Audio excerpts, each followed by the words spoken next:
Detox நேயர்களுக்கு வணக்கம். அதாவது அரசியலில் எதிர்பாராத ஒரு வெற்றி மாயை அப்படின்னு பிரேமலதா விஜயகாந்த் அவர்கள் தாவேக்கா வெற்றியை குறித்து விமர்சனம் வச்சிருக்கிறாங்க.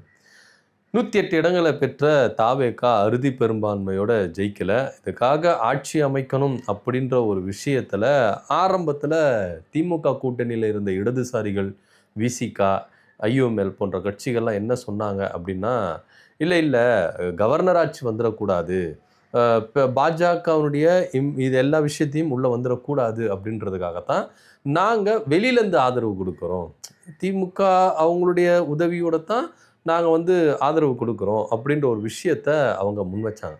ஆனால் இது காலப்போக்கில் எப்படி போகுது அப்படின்னு பார்த்தீங்கன்னா, அமைச்சரவையில் இடம்பெறணும், அது கூட்டணி ஆட்சி, அந்த ஆட்சி அதிகாரத்துக்கு வரணும் அப்படின்ற ஒரு விஷயத்தில் காங்கிரஸ் அவங்க என்ன பண்ணாங்க, நிபந்தனையோட தான் போனாங்க.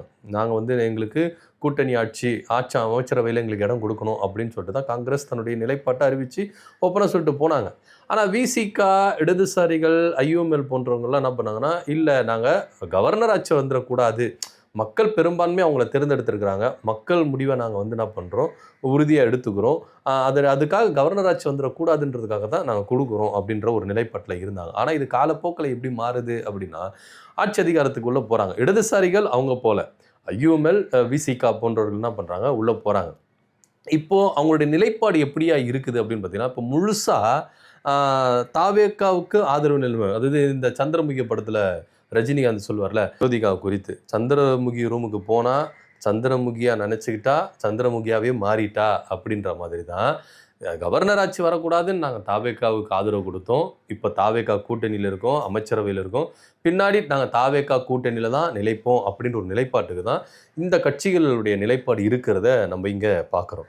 இப்படியா இருக்கும் பொழுது ஒவ்வொரு கட்சிகளுக்கும் விஜய் தரப்புலேருந்து ஆஃபர்கள் போணுச்சு. இப்போ நீங்கள் காங்கிரஸ் எடுத்துக்கிட்டிங்கன்னா உங்களுக்கு அமைச்சரவையில், அதே போல் விசிகா, ஐயுஎம்எல் போன்ற கட்சியெல்லாம் அமைச்சரவையில் அவங்களுக்கு இடம் கொடுத்துருக்குறாங்க. வன்னியரசு விசிகா சார்பாக அவர் ஒரு அமைச்சராக இருக்கிறாரு. ஐயுஎம்எல்ல ஷாஜகான் அவர் என்ன பண்ணுறாரு, அமைச்சரவையில் இடம் பெற்றிருக்கிறார்.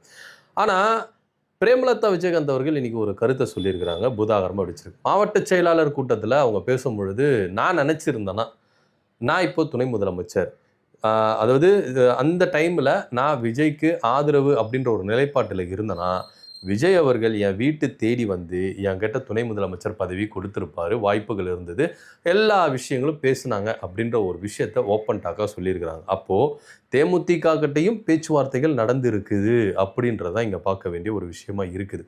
ஆனால் அவங்க நான் மற்றவங்க போல பதவிக்காக ஆசைப்படுகிறவர் அல்ல, எங்கள் கட்சியும் அப்படிப்பட்ட கட்சி அல்ல, நான் நினச்சிருந்தேன்னா இன்னைக்கு நான் துணை முதலமைச்சராக இருந்திருப்பேன், ஆனால் எனக்கு அந்த பதவி ஆசை கிடையாது அப்படின்னு விசிகாவையும் ஐயுமேலையும் கடுமையாக விமர்சனங்கள் முன்வைக்கிறதை இங்கே நம்ம பார்க்குறோம்.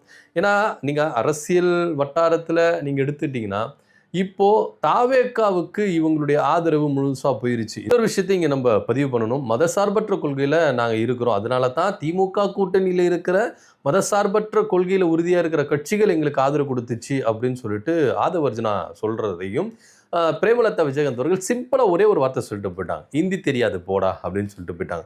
ஹிந்தி தெரியாது போடா அப்படின்னு சொல்கிறாங்களே, இது என்ன அப்படின்றத நம்ம கொஞ்சம் அலசி ஆராய வேண்டிய ஒரு விஷயமா இருக்குது. ஏன்னா இந்தியை எந்த அளவுக்கு திணிக்கிறாங்களோ, இந்தியை எந்த அளவுக்கு நம்ம மேலே, தமிழ்நாட்டு மேலே தொடர்ச்சியாக பாஜக ஒரு விஷயத்தை திணிச்சிட்டே இருக்காங்களோ, அப்போல்லாம் இங்கே இருக்கிற திராவிட கட்சிகள் எந்த அளவுக்கு எதிர்த்து போகிறாங்க. அது அதிமுகவாக இருந்தாலும் திமுகவை இருந்தாலும் அது இப்போ நீங்கள் எடப்பாடி பழனிசாமி அவர் பாஜக கூட்டணியில் இருக்கிற காரணத்துக்காக அவர் குரல் கொடுக்க மாட்டாருன்னு வச்சுக்கோங்களேன். ஆனால் இன்னைக்கு திமுகவில் எடுத்துட்டுங்களேன், அவங்களாம் ஒரு ஒரு உறுதியில் இருக்கிறாங்க, ஒரு கொள்கையில் உறுதியாக இருக்காங்க. இங்கே 2 மொழி கொள்கை தான், ஒன்று தமிழ், இங்கிலீஷ், அவ்வளோதான். ஹிந்தின்றது நாங்கள் இஷ்டப்பட்ட படிச்சுக்கிறோம், எங்களுக்கு நீங்கள் திணிக்காதீங்க அப்படின்ற ஒரு விஷயத்த அவங்க என்ன பண்ணுறாங்க, உறுதியாக முன் வச்சுட்டு இருக்கிறாங்க.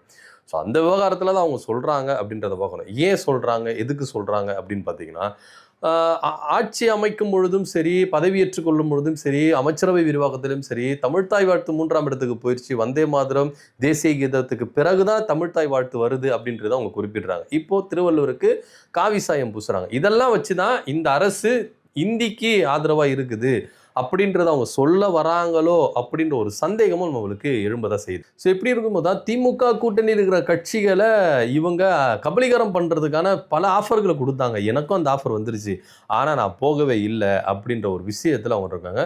ஸோ ஒரு வகையில் பார்த்தீங்கன்னா தேமுதிக கொஞ்சம் நன்றி உள்ளவங்க தான் இருக்கிறாங்க அப்படின்றத நம்ம இங்கே பார்க்க வேண்டியதாக விஷயமா இருக்குது. ஏன்னா தேமுதிகவுக்கு ராஜ்யசபா எம்பி கொடுப்பேன் அப்படின்ற ஒரு விஷயத்த எடப்பாடி பழனிசாமி சொல்லி எந்த அளவுக்கு அவங்களை ஏமாத்தினாங்க அப்படின்ற வழி அவங்களுக்கு தெரியும். ஆனால் திமுகவில் வந்தாங்க, திமுகவில் சொன்ன மாதிரியே ராஜ்யசபா எம்பியா கொடுத்தாங்க. சுதீஷ் அவர்கள் ராஜ்யசபா எம்பியா இருக்கிறாரு. தேமுதிகவுக்கு 10 சீட்டு கொடுத்தாங்க, தனிச்சின்னம் கொடுத்தாங்க, அவங்க ஒரு தொகுதியில் வின் பண்ணாங்க. சரி, எல்லாருமே அவங்கள விட்டு போனாங்க. திமுகவிடம் இருந்து பெற்ற வாக்குகளை வைத்து தான் விசிக, இடதுசாரிகள் போன்றவர்கள் என்ன பண்ணாங்க, போயிருக்கிறாங்க. ஆனால் தேமுதிக மட்டும் போகாமல் இருக்கிறாங்க. அவங்களுக்கும் ஆஃபர்கள் பேசப்பட்டது. ஏன்னா அவங்க சொல்கிறத வச்சு பார்த்தா அதுதான் உண்மையாக இருக்குது. தாவேகா சார்பாக தேமுதிக கிட்ட பேசியிருக்கிறாங்க. ஏன்னா அவங்க சொல்கிறாங்க, நான் நினச்சிருந்தேன்னா நான் துணை முதலமைச்சர் இன்னைக்கு என் வீடு தேடி வந்திருக்கும் ஆஃபரு அப்படின்னு அவங்க சொல்கிறாங்க. ஆனால் அவங்க நாங்கள் பதவிக்கெல்லாம் இப்போ ஆசைப்பட்டு போகிற கட்சி கிடையாது அப்படின்றதையும் அவங்க தெள்ள தெளிவாக சொல்கிறாங்க. இப்படியா இருக்கும் பொழுது தான் தேமுதிக இந்த நிலைப்பாட்டில் உறுதியாக இருக்கிறாங்க. அதே போல் விஜய் ஜெயிச்சது எல்லாமே ஒரு மாயை தான். அவங்க தெள்ள தெளிவாக சொல்கிறாங்க. இன்னும் மக்கள் அறுதி பெரும்பான்மையாக அவருக்கு வாக்களித்து ஒன்றும் அவர் ஆட்சி கட்டில் ஒன்றும் உட்கார வைக்கலை அப்படின்ற ஒரு விஷயத்தை பார்க்கணும். ஏன்னா இதில் பல விஷயங்கள் இருக்குது. இப்படியாவது பண்ண திமுக கூட்டணியில் 79 பேர் எம்எல்ஏ இருக்கிறாங்க. இந்த பக்கம் என்டிஏ கூட்டணியில் 54, 108 தாவேகாவுக்கு. ஸோ எப்படி பார்த்தாலும் இப்போ தாவேகாவை நீங்கள் பொறுத்த வரைக்கும் எடுத்துட்டீங்கன்னா இந்த 57 + 59 இத்தனை பேர் என்ன பண்ணியிருக்காங்க, எதிர்த்து உட்கார வச்சிருக்கிறாங்க அப்படின்னு சொல்லுது. திமுக சைடு எடுத்துட்டீங்கன்னா 108 எல்லாருக்கும் ஆப்போசிட், யாருக்கும் அறுதி பெரும்பான்மை கிடைக்கவே கிடையலைங்க. இதில் தான் நிதர்சனமான உண்மையாக இருக்குது. ஆனால் அப்படி இருக்கும் பொழுது திமுக கூட்டணியில் இருக்கிற திமுக கூட்டணிக்கு வந்த வாக்குகளை வைத்து தான் விஜய் இப்போ ஆட்சி அமைச்சிருக்கிறாரு. ஸோ அப்படி பார்த்தாலும் இந்த ஆட்சி யாருடைய ஆட்சி அப்படின்னு பார்த்தீங்கன்னா திமுக தயவுனால வந்த ஆட்சியாக தான் இங்கே பேசப்படுற வேண்டிய விஷயமா இருக்குது. இப்போது அவங்களுடைய நிலைப்பாட்டில் மாறிக்கிறாங்க. இப்போது திருமாவளவன் எடுத்துட்டீங்கன்னா RSS பெற்ற பிள்ளை தாவேகா அப்படின்னு சொன்னார். இப்போ அதே கட்சிக்கு தான் அவங்க என்ன பண்ணுறாங்க, ஆதரவு தெரிவிச்சுட்டு இருக்காங்க. இது வரைக்கும் திருவள்ளூருக்கு காவி சாயம் பூசியிருக்காங்க. கூட்டணியில் இருக்கிற சில கட்சிகள் அவங்க பேசவே இல்லை. ஸோ பல விஷயங்கள் இதுக்கப்புறம் அடுத்தடுத்த விஷயங்கள்லாம் நடக்கும். ஆனால் இதுக்கப்புறம் அவங்க என்ன மாதிரி ஒரு முடிவு எடுக்க போகிறாங்க அப்படின்றதும் நம்மளுக்கு தெரியவே இல்லை. ஸோ இந்த வகையில் தான் திமுக கூட்டணியில் இருக்கிற விசிக, இடதுசாரிகள், IUML போன்ற கட்சிகளுக்கு விஜய் அவர்கள் ஆஃபர் மேல் ஆஃபர் கொடுத்து தன்னுடைய கூட்டணிக்குள்ள அவர் என்ன பண்ணியிருக்காரு, ஒரு கூட்டணி அமைச்சிருக்கிறார். தேமுதிகவுக்கும் அழைப்புகள் கொடுக்கப்பட்டது, ஆஃபர்கள் கொடுக்கப்பட்டது. ஆனால் நாங்கள் எக்காரணத்து கொண்டும் அதை எடுத்துக்கல அப்படின்ற ஒரு விஷயத்தையும் பிரேமலதா விஜயகாந்த் அவர்கள் சொல்கிறதையும் இங்கே நம்ம முன்வைக்கிறோம். ஸோ எப்படி இருந்தாலும் பிரேமலதா விஜயகாந்த் அவர்கள் கொண்ட கொள்கையிலும் அவங்களுக்கு ஒரு விஷயம் திமுக ரொம்ப உண்மையாக இருந்து என்ன பண்ணாங்க, கொடுத்தாங்க. ஸோ அந்த ஒரு விஷயத்துக்காக அவங்களும் உண்மையாக நன்றியாக இருக்கிறாங்களா அப்படின்னு தான் இங்கே நம்ம பார்க்க வேண்டியதாக இருக்குது. ஸோ விஜய் அடுத்த கட்ட விஷயங்கள் என்னென்ன எடுக்க போகிறாரு, என்னென்ன பண்ண போகிறாரு அப்படின்றத பொறுத்து பார்க்கலாம். தேமுதிக அவங்களுக்கு கொடுத்த ஆஃபரையும் வேண்டாம் அப்படின்னு, ஏன்னா எல்லா கட்சிக்கும் ஒரு விஷயங்கள் இருக்குல்ல, அதிகாரத்தில் இருக்கிறோம், ஆட்சியில் இருக்கும்பொழுது எந்த அளவுக்கு ஒரு பவரில் வருவாங்க அப்படின்னு. இப்போ தேமுதிக இருக்கிற ஒரு அந்த கட்சியுடைய கட்டமைப்பு சூழ்நிலைக்கு ஒரு அதிகாரத்தில் இருந்தால் எந்த அளவுக்கு ஒரு விஷயம் இருக்கும், அதெல்லாம் அவங்க யோசித்து பார்ப்பாங்களே. ஆனால் அப்பேற்பட்ட சூழ்நிலையும் நாங்கள் கொள்கையில் உறுதியாக இருக்கும். ஸ்டாலின் அவர்கள் எங்களுக்கு கொடுத்த வாக்குறுதியை கரெக்டாக கொடுத்துருக்கிறார். அவங்களுக்கு நாங்கள் உண்மையாக இருக்கிறோம், நன்றியாக இருக்கிறோம் அப்படின்ற ஒரு விஷயத்தில் தான் தேமுதிக தங்களுடைய நிலைப்பாட்டை எடுத்து இருக்கிறத இங்கே பார்க்குறோம். மற்ற கட்சிகள் போல நாங்கள் பதவிக்காக ஆசைப்படுறவர்கள் அல்ல அப்படின்றதையும் அவங்க சொல்லியிருக்கிறாங்க. இதை பற்றியோட கருத்து என்ன அப்படின்றத கீழே கமெண்ட் பண்ணுங்கள். நன்றி, வணக்கம்.